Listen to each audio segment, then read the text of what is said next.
Welcome to the Republican Professor. I'm your host, Dr. Lucas J. Mather. Today is 7 February 2026, years after Jesus. It's a Saturday, and we're back in the TRP. Well, TRP, backstory. T stands for the, so it's like ISBN number. You don't need the word number because the letter N stands for number. Hello. We're in Illiberal Education again, The Politics of Race and Sex on Campus by Dinesh D'Souza. It's a wonderful book. We're doing a fair use, a transformative reading of it. We're having a discussion of it. It's published by Free Press. Is there any more of an American name than Free Press? Well, I don't know. I guess it depends on the direction of our country. If what Dinesh says is true, which it is, we're in trouble. And we've been in trouble for a long time. We're in the first chapter of the Victims' Revolution on campus. We're going to finish that chapter today. Um, and this was published 1991 when I was in high school. Like I've said, I read it in high school and I did a an editorial on this when I was in high school for my school newspaper. Not that anybody read it. I think a few people did. But I would highly suggest you go out and get the book. Get a physical copy of this book, Illiberal Education, The Politics of Race and Sex on Campus by Dinesh D'Souza. Dinesh D'Souza was thrown in jail by Barack Obama for being a Republican, basically. Um, he was prosecuted for a crime that shouldn't have been a crime, first of all, and secondly, it was like one of the kinds of crimes that Democrats do, and that. So Barack Obama went after the Republicans, but not the Democrats.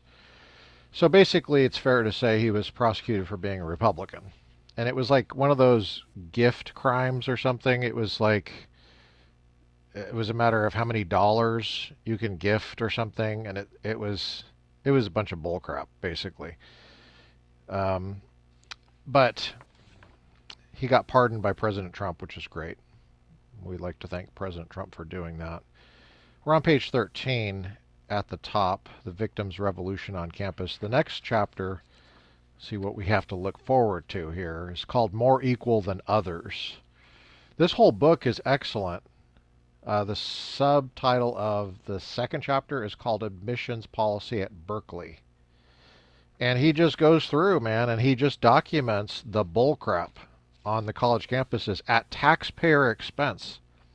Higher education is a Democrat indoctrination, grade inflation, plantation, and the Democrats do love their plantations at taxpayer expense. So, let's have a discussion here, shall we? Dinesh says on page 13 at the top, as these examples suggest, go back to the previous episode from December, I think it was December 8th, 18th, December 18th, it was right before Christmas. As these examples suggest, an academic and cultural revolution is underway at American universities. That's the understatement of the year, Dinesh. It is revising the rules by which students are admitted to college and by which they pay for college. It is changing what students learn in the classroom and how they are taught. It is altering the structure of life on the campus. Oh my gosh, these young people are being spiritually molested, including the habits and attitudes of the students in residence. Lord have mercy. It is aimed at what the University of Wisconsin Chancellor Donna Shalala calls a basic transformation of higher education in the name of multiculturalism and diversity. Leon Botstein, the president of Baird College, goes further in observing that, quote, the fundamental premises of liberal education are under challenge. Nothing is going to be the same anymore, unquote.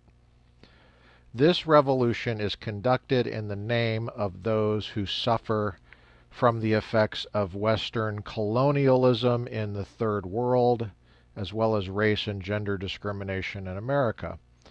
It is a revolution on behalf of minority victims. I'm going to take a drink of coffee. Hold on a sec.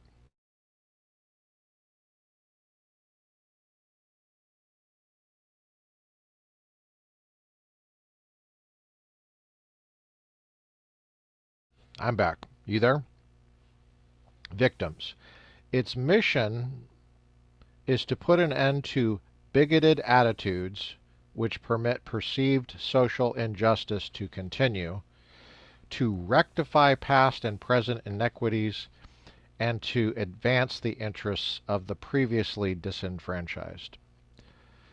Since the revolutionaries view xenophobia, which, why is it pronounced that way? It starts with an X. Why does it sound like a Z?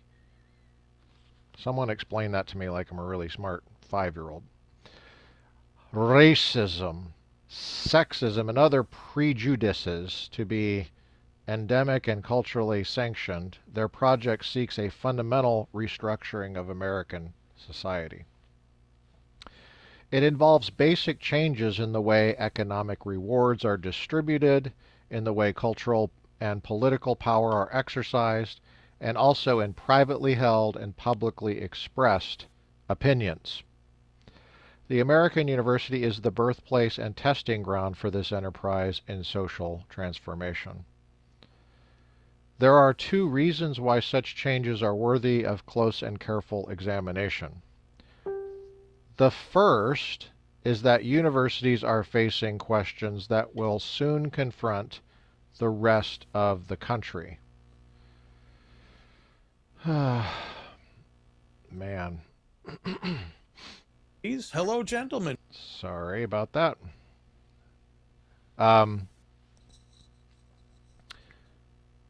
The rest of the country, where are we at? Okay, yeah. America is very rapidly becoming a multiracial, multicultural society. Immigration from Asia, Latin America, and the Caribbean has changed the landscape with an array of yellow, brown, and black faces. Oh, no, you didn't. Oh, no, you didn't, Dinesh. Yellow? Really? Brown? And black. I don't know if I've ever seen a black person, Dinesh. Anyway, you're not supposed to say the colors, Dinesh. Don't you know that? We don't have the Redskins anymore, Dinesh, because you can't say the color. You can just say the word color, but you can't say which color it is. That's the rule. Someone made that rule up. I don't know why. And when you say the color, it has to be the wrong color. You have to say white when it's not white, and you have to say black when it's not black. It's really hard to keep track of all these daggum rules. And who knows where they come from. Meanwhile, European immigration has shrunk from 50% of all arrivals between 1955 and 1964 to around 7% between 1975 and the present, which is 1991 at the time of the publication, probably 1990 or maybe 1989 before that, I don't know. The recolorization of America is further enhanced by domestic minority birth rates, which exceed that of whites. He says whites, I'm going to say so-called whites. The result is a new diversity of pigments and lifestyles. When America loses her predominantly white stamp, and I would say so-called white, Dinesh. Okay, I'm going to keep correcting Dinesh. I told you it's a transformative reading here. I'm adding my stuff in here, okay? What impact will that have on her Western cultural traditions? By the way, Dinesh D'Souza, if you want to see a picture of him, here's a black and white picture of Dinesh D'Souza. He's Indian. His heritage is from India. I think specifically Indianapolis, and you'll get that joke at 3 a.m. and you won't be able to fall asleep. Uh, Maybe it's Notre Dame actually, or South Bend, I guess is the name of the town. Notre Dame's not the name of the town. Man, got that wrong. Well, I screwed that one up. All right, whatever. Rudy, Rudy, Rudy. Um, the the result is a new diversity of pigments and lifestyles. When America loses her predominantly so-called white stamp, I inserted so-called. What impact will that have on her Western cultural traditions? On what terms will the evanescent majority and emerging minorities, both foreign and domestic, relate to each other?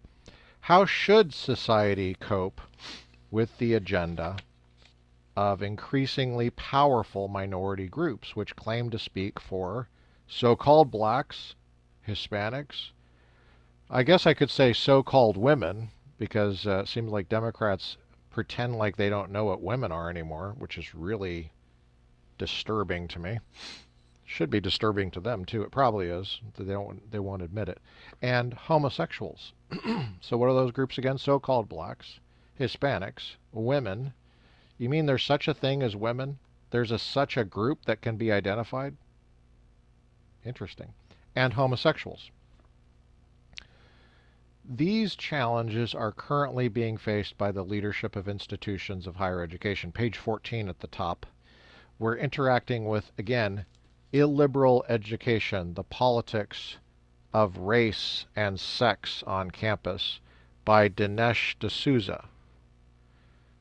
Dinesh D'Souza, published by Free Press, 1991. Go out and get your copy today. Get a copy, get a physical copy, have it in your hand, put it on your bookshelf. You can have guests over for barbecue, and they will be looking at your book. I guarantee they're going to be looking in your bookshelf. Okay? Especially if you don't have your gun cabinet with glass and available. What else are they going to look at? They're going to look at your paintings, and they're going to look at your books. And that's the opportunity for you to swoop in and go, I bet you haven't read that. Yeah, I bet you that you don't have that information and that knowledge. And then you take a bite of your hot dog or whatever and wipe the mustard off your chin. That's great. You can shame your guests and puff your chest out, and it's a way to make the world better and bring people together. Page 14. Universities are a microcosm of society, but they are more than a reflection or mirror. Yes, yes, yes, yes, yes, yes. Yes, yes, Dinesh.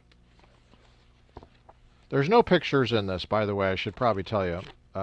Half of you are wondering if there's pictures. You got excited when I showed you a picture of Dinesh, but sorry, there's no pictures in this. In uh, They're a leading indicator, universities. In universities, an environment where students live, eat, and study together, racial and cultural differences can come together in the closest possible way. Of all American institutions, perhaps only the military brings people of such different backgrounds into more intimate contact. With co-education now a reality in colleges, and with the confident emergence of homosexual groups, the American campus is now sexualized. Sorry, the American campus is now sexually democratized as well. University leaders see it as a useful laboratory experiment in training young people for a multicultural habitat. Michael Sovereign, president of Columbia, observes, quote, I like to think that we are leading society by grappling earnestly and creatively with the challenges posed by diversity. Since the victim's revolution is transforming what is taught both inside and outside the American university classroom, the second major reason to examine the changes is to discover what young people are learning these days, particularly on questions of race and gender, and the likely consequences for their future and that of their country. Numerous books, studies, and surveys have documented the alarming scientific and cultural illiteracy of American students. Here's a set of bullet points. A 1989 survey commissioned by the National Endowment for the Humanities showed that 25% of college seniors have no idea when Columbus discovered America. The same percentage confused Churchill's words with Stalin's and Karl Marx's ideas with those in the U.S. Constitution. A majority of students were ignorant of the Magna Carta, the Missouri Compromise, and Reconstruction. Most could not link Dante, Shakespeare, and Milton with their major works. A recent survey of 5,000 faculty members by the Carnegie Foundation for the Advancement of Teaching found general agreement about the widespread lowering of academic standards at their institutions, a deterioration that was only partially camouflaged by an equally widespread grade inflation. Page 14 at the bottom. By the way, there's footnotes here. I'm not going to read the footnotes. Well, I should say end notes, which is why I'm not going to read them because they're in the back of the book. Not good, Dinesh. Put footnotes bottom. A review of 25,000 student transcripts by Professor Robert Zemsky, the University of Pennsylvania, showed broad neglect of mathematics and science courses, especially at the advanced level, and an overall lack of depth and structure in what undergraduates study. Research indicates that it is possible to graduate from 37% of American colleges without taking any courses in history, from 45% without taking a course in American or English literature, from 62% without studying any philosophy, and from 77% without studying a foreign language. Page 15 at the top. Parents, alumni, and civic leaders all invest substantial resources of time and money in American higher education. They are justifiably anxious about whether the new changes in universities will remedy these problems or exacerbate them. Will the new policies in academia improve or damage the prospects for American political and economic competitiveness in the world? Will they enrich or debase the minds and souls of students? Will they enhance or diminish the prospects for harmony among different groups? In short, how well will the new project prepare the nation's young people for leadership in the multicultural society of the future? I'm going to take a drink of water and coffee.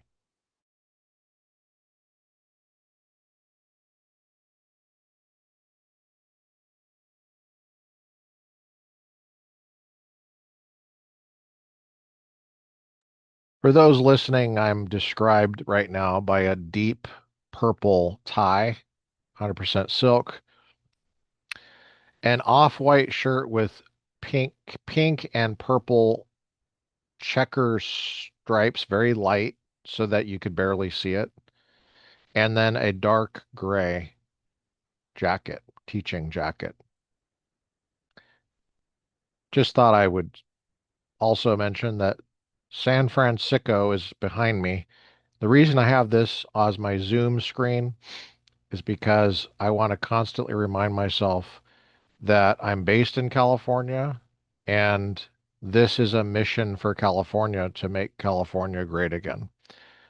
California has a responsibility to live up to its resources and promise, which it almost always fails to do. And I don't blame the politicians. I don't. I blame the voters. The voters are the ones that put them there. The voters are responsible.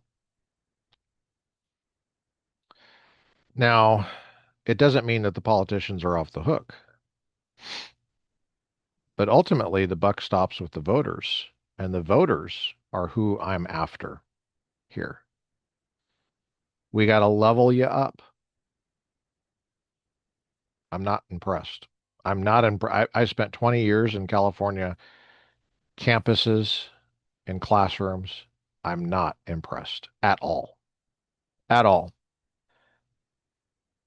So we're going to keep going. The current academic revolution, Dinesh D'Souza continues in his excellent book, Illiberal Education, The Politics of Race and Sex on Campus, published by Free Press. We'd like to thank Dinesh D'Souza for writing this. We'd like to thank Free Press for making it available. Go out and get your copy today. Get a physical copy of this book.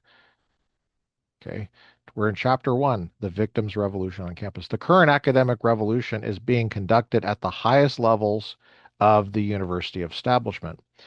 It is what Donald Kagan, Dean of Arts and Sciences at Yale University, calls a revolution from the top down.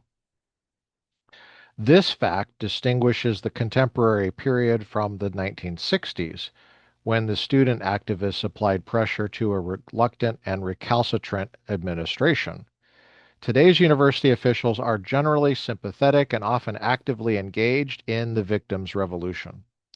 In some cases, they sponsor the changes without any student or faculty demands. These revolutionaries inhabit the offices of presidents, provosts, deans, and other administrators. Thus, it is possible to alter the basic character of liberal education without very much commotion. As Kagan says, few outside the university have any idea what's going on. Most university presidents and deans cooperate with the project to transform liberal education in the name of minority victims. This group includes an overwhelming majority of presidents of state universities and all the presidents of the Ivy League schools. Dinesh D'Souza, by the way, is a product of the Ivy League, Dartmouth College, where he went with Laura Ingraham, to whom this book is dedicated. Only 2 or 3 college heads in the country have voiced public reservations about the course of the academic revolution. Let's see if he names who those are. This would be EndNote 46. We're checking your EndNote here, Dinesh. 3 of them are Boston University, Oberlin, and Baird. Oh, oh. I don't know. I think Dinesh, did you know about Hillsdale when you wrote this? Aren't you leaving some people out? I don't know. Dinesh, I got a question about your EndNote 46, chapter 1 here. Oh, maybe I misread it. Just, let me know. Email me or call me. I don't care. Here, for instance, are the presidents of 4 major universities voicing support for the minority agenda. While their statements vary in stridency, all of them diagnose the same underlying inequities and seek the structural reform of higher education as a solution. What could possibly go wrong? Further, they all employ the characteristic vocabulary of the revolution, which, page 16 at the top, we must learn to recognize as a kind of code language for the changes to which they point. Quote, we can create a model here of how a more diverse, and pluralistic, community can work for our society. University of Michigan President James Duderstadt said in a letter to students and faculty. He added Quote, our university has a moral imperative to address the underrepresentation. Mm, that's interesting that you would think that a student represents a group. That's an odd assumption. It's just odd. I mean, it's education, it's not Congress. The student doesn't represent anyone but him or herself.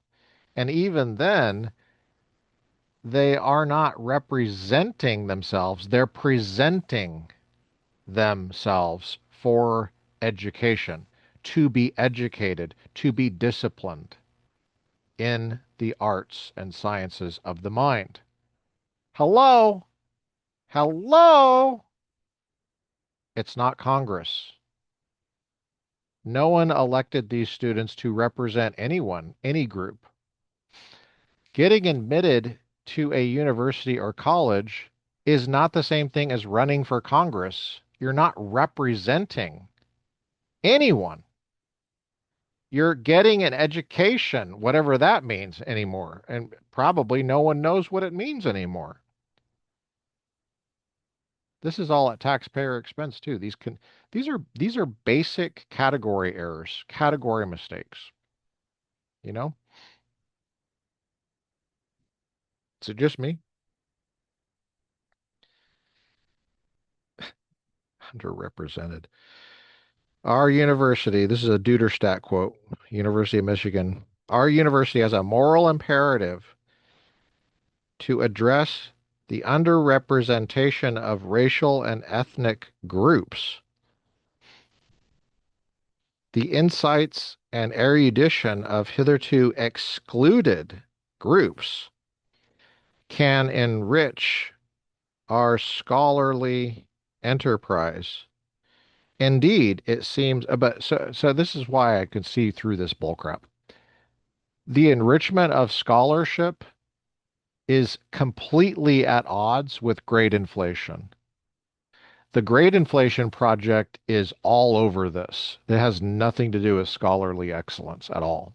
It has to do with politics and corruption.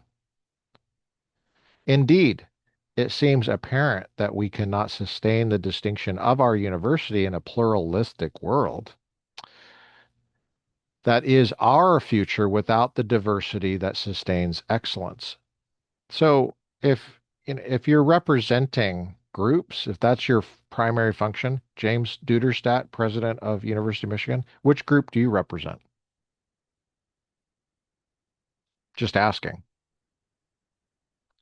I mean, if you get used to seeing people as representations of groups, then that's always the question to ask, no matter who's speaking, right?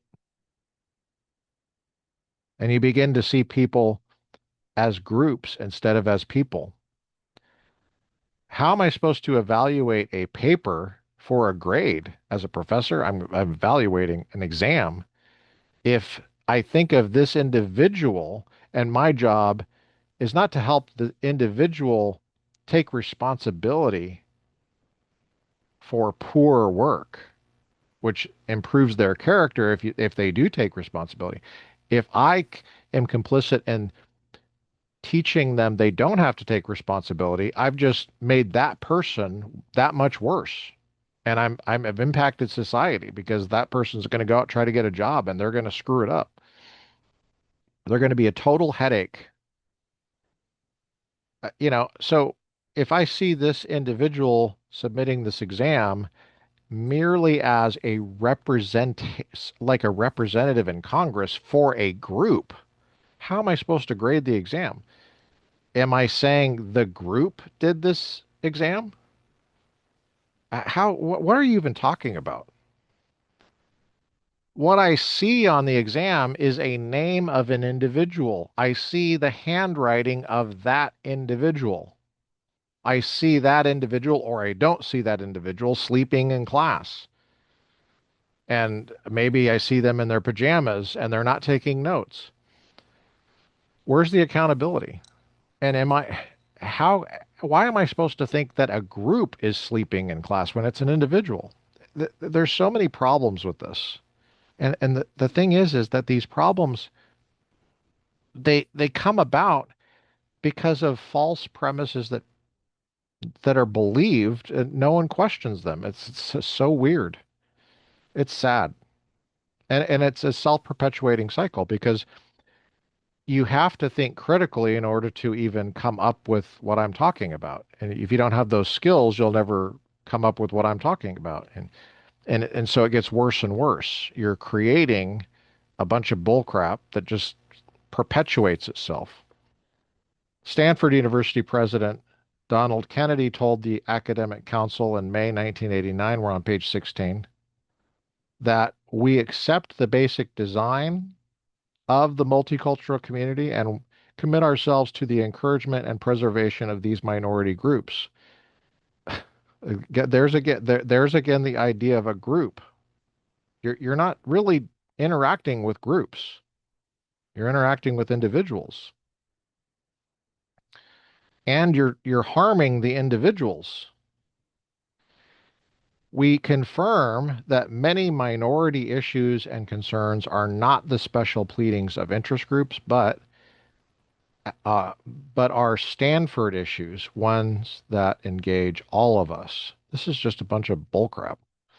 It's just a bunch of gobbledygook. Keith Brody, president of Duke University, said in his convocation address to the freshman class of 1989, we have come to realize that the naturally broadening and civilizing process of a liberal arts education is not enough by itself to accomplish the goals of community. Oh, the goals of community we have set before us. We must engage in tolerance openly and publicly as a community at every opportunity. So we must engage. So we should be intolerant of intolerance. Is that what we should do? Hmm. Okay. Kind of like hating hatred.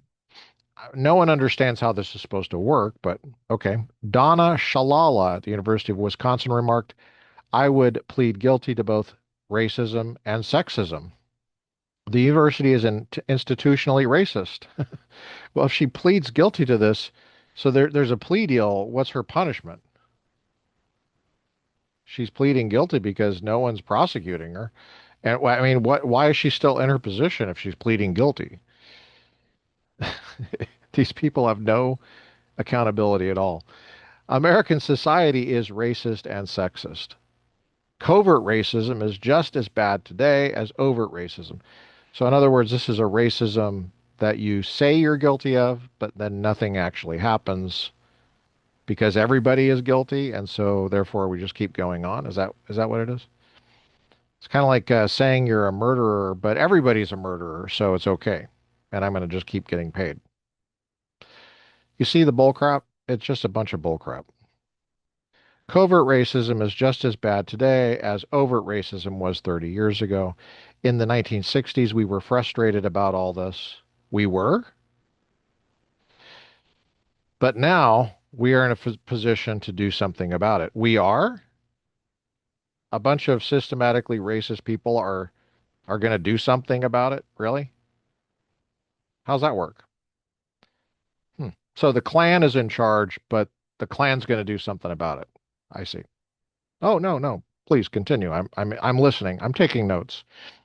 Page 16 at the bottom. These statements are not mere rhetoric. Several colleges have issued internal blueprints outlining a basic transformation of the campus over the next few years. In March 1989, Smith College published its Smith Design for Institutional Diversity, endorsed by President Mary Dunn and the Board of Trustees, which includes a pledge for Smith to more than quadruple minority representation. That word again, representation. It's not Congress. It's education on the faculty to 20%. The Stanford administration has accepted most of the 132 provisions of the final report on the University Committee on Minority Issues, which calls for compulsory ethnic studies, graduate programs in Afro-American studies, further expansion of preferential treatment and funding for ethnic themed houses for blacks. So, in other words, segregation. Hispanics, and American Indians. Well, at least they got American Indian right. Good job. Ohio State operates under the Ohio State University Action Plan, which seeks to more. Let me fix this split infinitive. Instead of seeks to more than double, how about seeks more than to double more than, well, I don't know how to fix that one.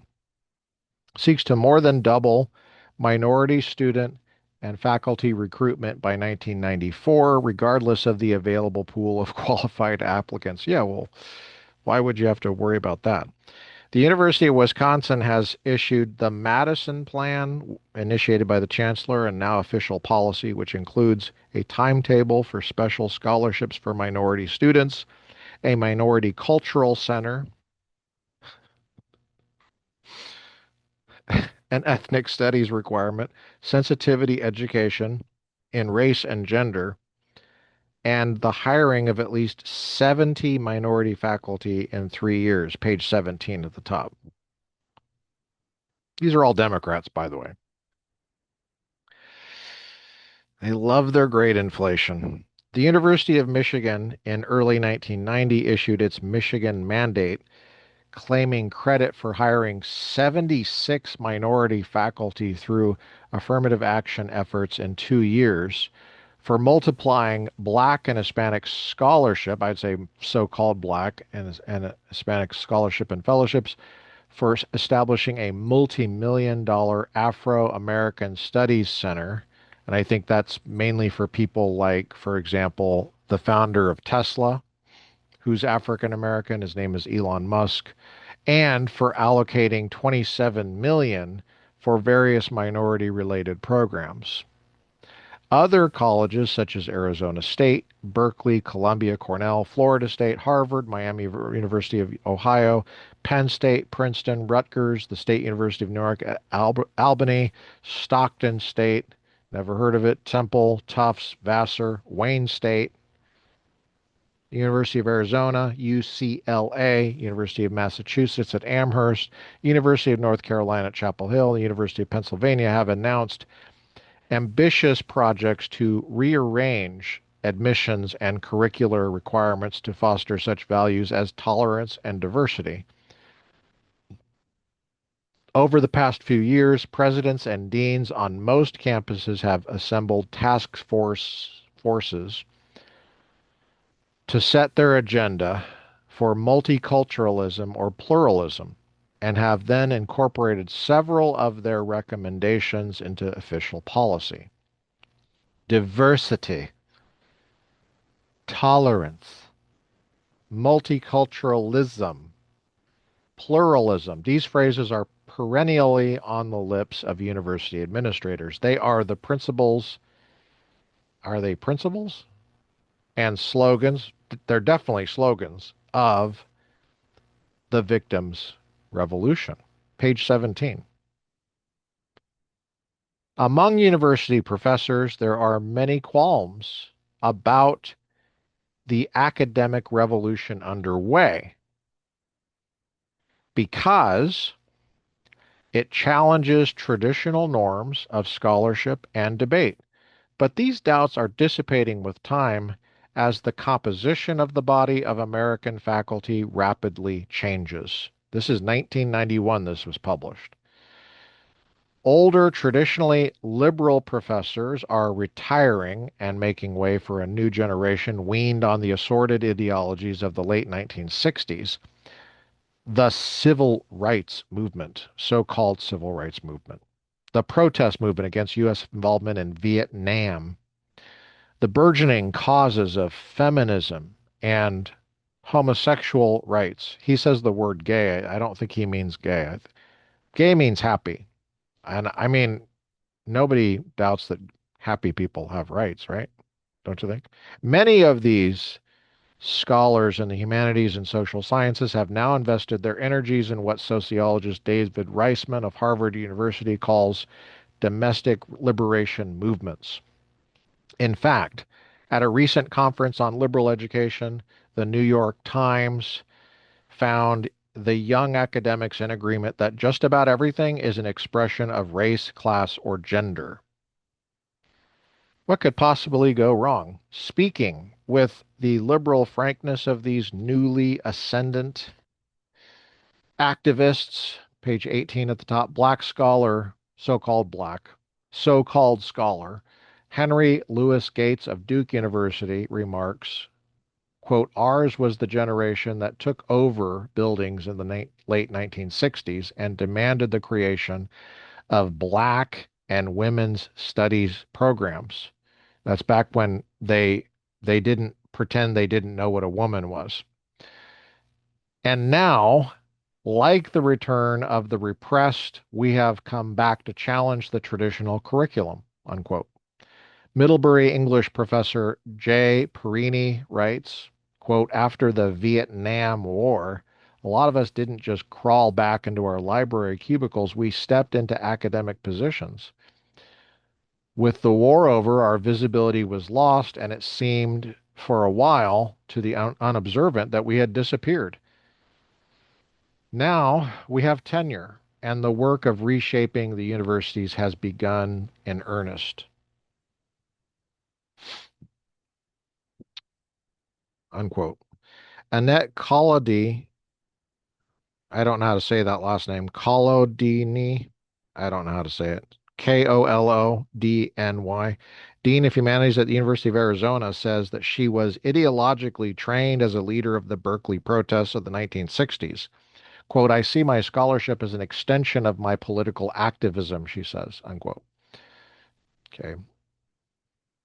As a former worker for Cesar Chavez's United Farm Workers, Collody maintains that her scholarship is designed to expose, quote, the myths the U.S. has always put forward about itself as an egalitarian nation, unquote.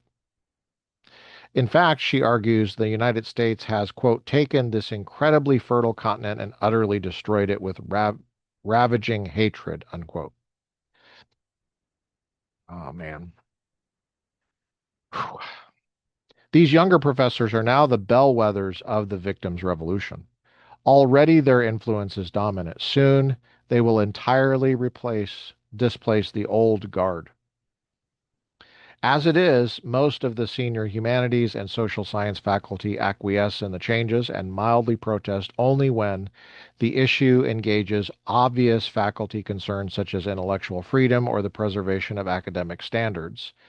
Outside the mainstream of the academy, the National Association of Scholars, a small group of faculty crusaders, is launching a bold but somewhat quixotic effort to arrest the pace of the revolution. We're interacting again with illiberal education, the politics of race and sex on campus. Dinesh D'Souza. We'd like to thank Dinesh D'Souza for writing this, and we'd like to thank Free Press for publishing it in 1991, making it available to us. Go out and get your copy today. Get it used or new, I don't care.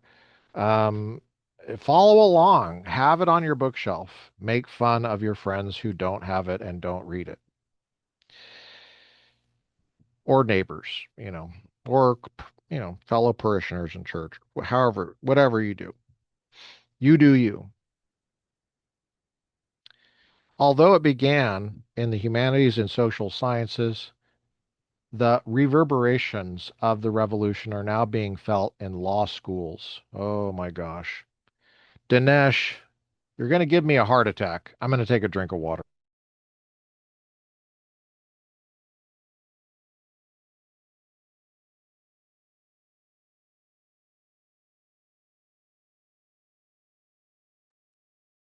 Dinesh, Dinesh, law schools, medical schools. Oh, no, you didn't. You wanted to be, you wanted to be told what happened in 2020. Here you go. And the departments of the hard sciences, which previously considered themselves exempt from campus agitation.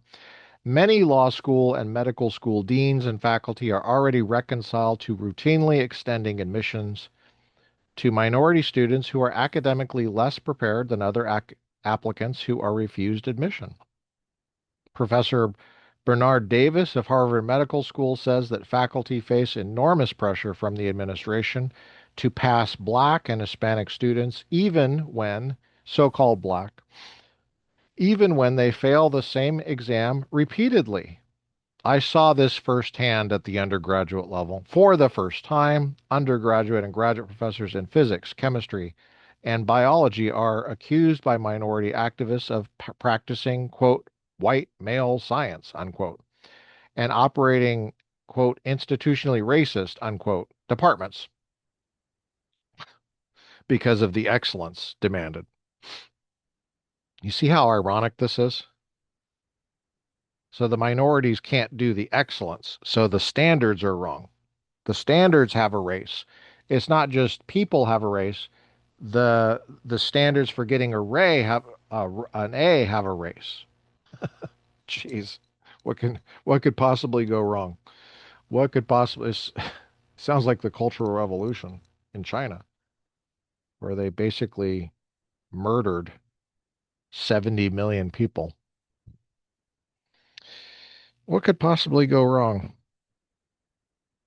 They threw the intellectuals, the Zhishi in labor camps, along with Christians and religious people. The Marxists, Mao Zedong, the communists, the Hong Wei-bing, the people that were in charge, the very young people that didn't know what they were doing were put in charge. It was horrible. Horrible, horrible, horrible. Talk about great inflation. Well, anyway,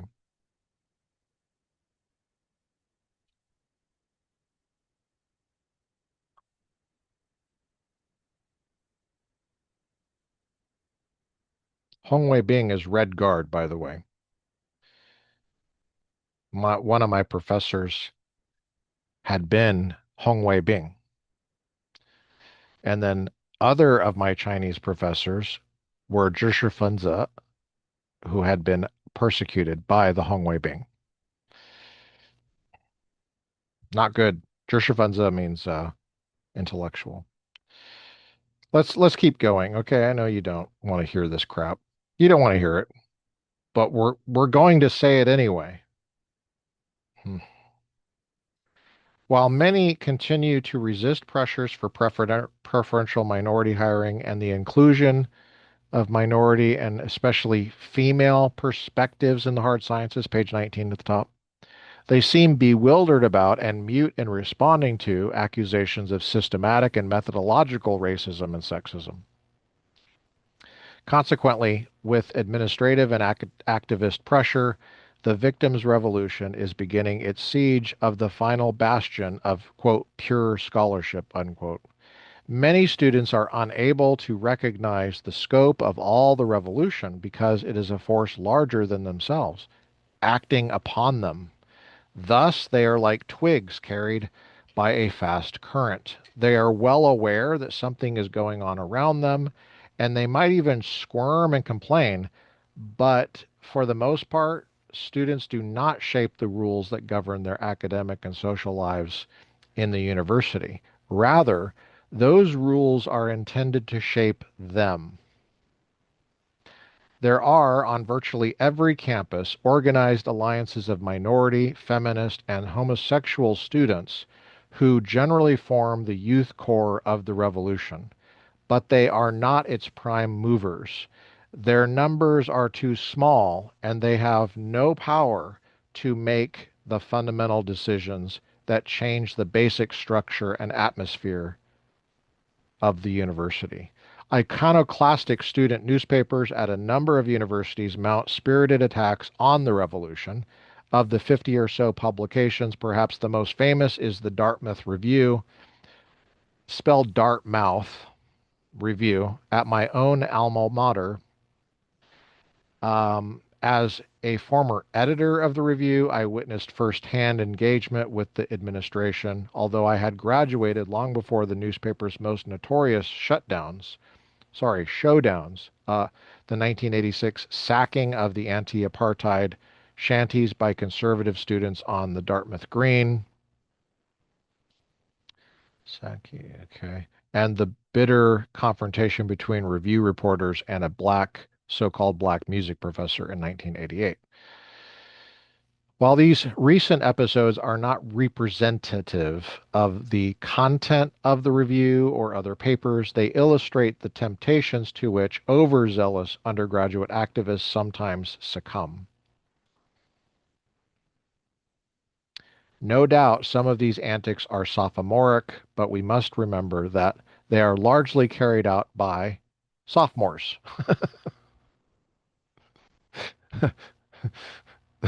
That's a good turn of phrase there, Dinesh. That brought the happy. Thank you. The result, however, is that the influence of the alternative student papers, is generally limited to confounding a few professors and deans, yeah, offering a therapeutic outlet for a small group of students, yeah, and in some cases informing and mobilizing a part of the alumni body, yeah.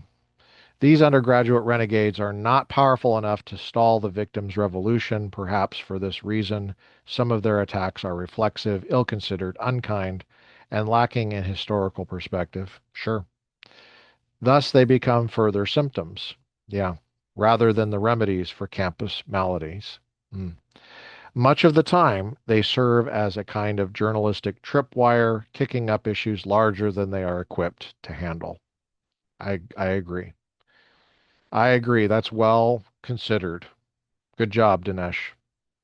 Consequently, the current academic revolution on behalf of minority victims moves at a swift pace. We're on page 20 at the top. Nothing interrupts it or gives it pause. Changes are proposed, accepted, implemented in broad, continuous strokes. It is not that the changes are indefensible, but simply that they are seldom, if ever, subjected to criticism. Thus, there is never any need to offer an explanation. Nevertheless, it is crucial that the arguments for the revolution be made, objections to them offered, and the two sides weighed against one another. Such an approach will ensure that universities define and defend their objectives, that mechanisms are developed to carry out worthy objectives, and that both the ends and the means serve the students for whom the universities exist in the first place. In this book, I dramatize the transformation in academia through an examination of 6 episodes at different universities: Berkeley, Stanford, Howard, Michigan, Duke, and Harvard, which are in the vanguard of the revolution of minority victims. These colleges are leaders in the academy whose policies smaller schools often emulate. In every instance, I supply examples to show that the phenomena I describe are widely experienced in other campuses. Each case study exposes the conflicts and challenges which the revolution must face and reveals kernels of principle upon which priorities have been established and those challenges resolved. Through narrative and first-hand interviews, I seek to give the reader an inside look into how the controversial claims of the new politics of race and sex assert themselves in all areas of campus life and are debated and adjudicated within the governing framework of the university. 3 basic issues are addressed. Here's the first one he mentions on the bottom of page 20. Who is admitted? How are preferential treatment policies justified which treat racial groups differently and admit some students based on academic merit and others largely or exclusively based on their skin color? Is there such a thing as good discrimination? What effect does affirmative action have in the classroom and on campus? What becomes of students who benefit from preferential admissions? What are the arguments of justice and of expediency that warrant such programs? Here's the second question. What is studied? Why are universities expelling Homer, Aristotle, Shakespeare, and other, quote, white males, unquote, so-called white, from their required reading list?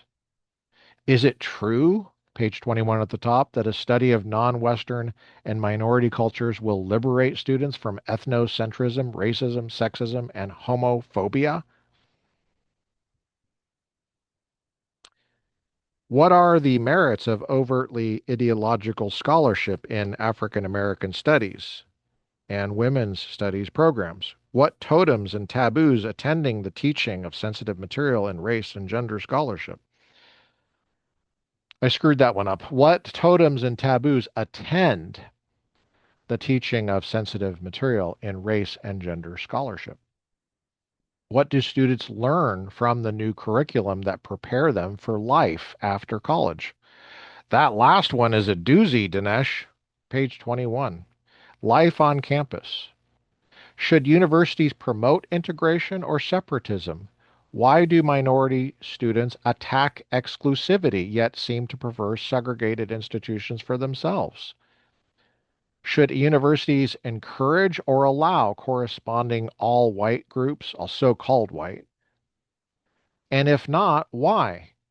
Is there a case for university censorship of opinions that trespass on the feelings of blacks, so-called blacks, feminists and homosexuals, so-called feminists? Should universities subject students to sensitivity education aimed at raising their consciousness of race and gender? Why are so many, here's one thing I'll just leave right here. The reason there's sensitivity training is because you want to avoid lawsuits. But when you overly sensitize people, maybe you actually increase the risk of lawsuits. Have you ever thought about that? Sensitive people are people who sue. No one ever thought about that. How much money do these programs cost? And then how much does the lawsuit cost? You know? Hello? Hello? Should universities subject students to sensitivity education aimed at raising their consciousness of race? That sounds like you're increasing liability to me. Maybe not increasing liability from an attorney's perspective, maybe not, but from a cultural perspective, if someone is willing to sue, it's because they're sensitive. That's hello, you know? So if you increase sensitivity, you may be undermining the budget. Just pointing this out. And I'm just saying it's a question. I'm not saying I know. I'm just saying it's possible that that's what's happening. You got to be careful. Why are so many? I mean, if people can't take a joke, I mean, it used to be that people could take a joke, right? And they dealt with it in different ways. They didn't just go around suing each other or threatening to sue each other. That's not how these things were handled. You're creating an overly litigious student body, faculty body. Just just saying, man. I'm just saying, you know, maybe we should change the laws too. Maybe we should make it harder to sue about these things. Maybe we should get different judges in there that have more common sense. A lot of these are judge created rules. They're not legislatively created rules, but the legislators could fix this, but it might be a little bit harder than just to get the right judges in there. There's a lot of issues here. Why are so many racial incidents on campuses in recent years, and why do they happen most frequently at universities, which are most resolute in their campaigns to combat bigotry? Kind of goes along with what I was just saying. While in each case I show what internal and external forces generate the conflict universities must face, my emphasis throughout is on how the university leadership deals with its challenges. It is here, after all, that that social responsibility for establishing a healthy educational and cultural environment ultimately rests, and it is those in charge who make the rules that either solve problems or make them worse. Since I uncover and document many areas where our current university leadership seems to fall short, in my final chapter, I suggest ways in which these issues could be handled more responsibly so that the revolution of minority victims may more effectively achieve its legitimate aspirations and all students may be better prepared for the challenges of career and citizenship in the society in which they find themselves after graduation. During my research for this book, I discovered a tremendous curiosity on the part of my sources about my own background and where I was coming from. Issues of race and sex are inevitably personal, and detachment is considered difficult, if not impossible. I am usually credited with a third world perspective, a term I find unclear and problematic, Dinesh D'Souza says, bottom of page 21. For readers who are interested, however, I, uh, I offer a few personal comments which may be helpful in establishing my own interest and viewpoint. I'm a native of Indiana, South Bend, huge Notre Dame fan. Oh, sorry. I am a native of India. Sorry, I read that wrong.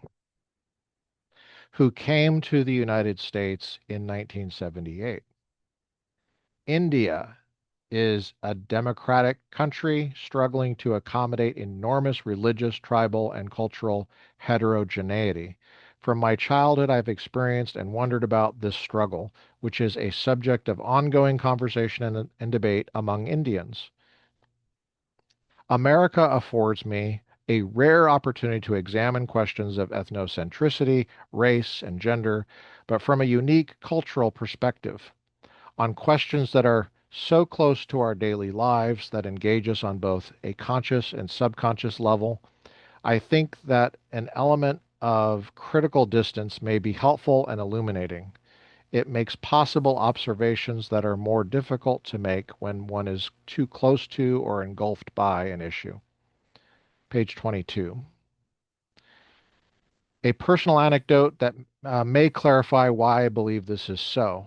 A month or so after I arrived in the United States and enrolled as a Rotary exchange student in a public high school in Arizona, my host parents urged me to take someone from my class to the homecoming dance. At first, I was reluctant, but finally agreed. I approached a pretty young woman who said she would have to ask her parents, but would let me know tomorrow. The next day I asked, what did they say? She looked at me. Who? Your parents, I said. Say about what? At first, I was simply astounded, but then I realized with a sinking feeling that I had approached the wrong girl.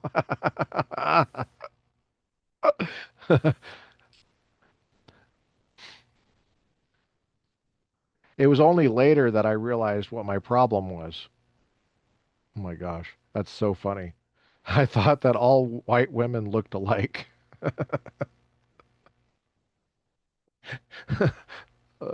Later, later, oh, this is funny. Later, when I was at Dartmouth and heard a student in the um, Afro-American Society charge that it was grossly racist that she was mistaken for someone else by a white student, I was sympathetic, but could not be totally outraged. Um, my own experience helped me understand that no matter what our skin color or background, it is not easy to transcend our cultural particularity. Well, well, Dinesh, maybe you went to the right group, but you went to a different representative. But I mean, if you're a representative of a group, any old representative will do, right? That's funny. Oh man, maybe you should just take the group to the dance instead of a representative. Oh, that is funny. Man, that is funny. Um, oh, uh, God bless you, Dinesh, for writing this. Listen to these pages. Smell this book, man. I mean, you get physical books. Support your local book dealer, for crying out loud. Look how much fun I'm having laughing at that. Oh, that is funny. Oh, oh my gosh, that is funny. Um, okay, so my own experience helped me understand that you got a picture. This is a picture of him, right? Doing that, going up to the wrong girl and asking some rando the next day, what did your parents say about me taking you to the dance? And she has no idea what he's talking about. All right. I mean, the picture I just showed is basically his eighth grade photo. It looks like eighth grade. Sorry, Dinesh, if you're watching this. It's a compliment. You're aging very well, my friend. Oh my gosh. May we all age so well. Um, my own experience helped me understand that no matter what our skin color or background, it is not easy to transcend our cultural particularity. Provincialism is a universal problem which all groups must confront. It's not a moral deformity confined to whites. Yeah, so-called whites. I enrolled as a freshman at Dartmouth in 1979 and graduated in 1983. I spent the next 2 years at Princeton University where I edited an alumni magazine. Since then, I have continued to observe and follow goings-on in the American Academy. For the past 2 years, I have researched and studied the revolution of minority victims, spending a great deal of time on various campuses, attending classes, interviewing administrators, faculty, and students. As a student, I developed hypotheses that subsequent research has systematized or, in some cases, invalidated. Although I write from a position more informed, and I hope more mature, than that of my undergraduate days, I believe that my close contact with the university over the past decade has given me a valuable eyewitness position to observe the sweeping changes going on around me. Page 23 at the top.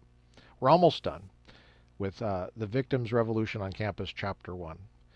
I found during my recent campus travels that I can still pass for a student. Yeah, dude. If you're looking at the picture I just showed, you could see. I feel a bond with the new generation of young people, and I do not agree with those who say that today's students are only interested in personal aggrandizement. Everywhere I observed a strong idealism, a search for principles that transcend expediency and self-interest. I admire this youthful quest and believe that universities should sustain and encourage it. I especially empathize with minority students who seek to discover principles of equality and justice that go considerably beyond the acquisition of vocational skill. Acutely conscious of America's history of exclusion and prejudice, they know that their past victories have not come without a struggle, and they yearn to find their place in the university and in society, to discover who they are individually and as a people. These are challenges I faced very recently in college and continue to face as a first-generation immigrant. Thus, I feel a special kinship with minority students and believe that the university is the right location for them to undertake their project of self-discovery. All right. I believe, as John Henry Newman writes in The Idea of a University, that the goal of liberal learning is that true enlargement of mind, this is a quote, that true enlargement of mind, which is the power of viewing many things at once as a whole, of referring them severally to their true place in the university system, of understanding their respective values and determining their mutual dependence, unquote. This knowledge of ourselves and of the geographic and intellectual universe we inhabit is ultimately what liberates and prepares us for a rich and full life as members of society. The term liberal derives from the term liberalis or liberalis, which refers to the free person as distinguished from the slave.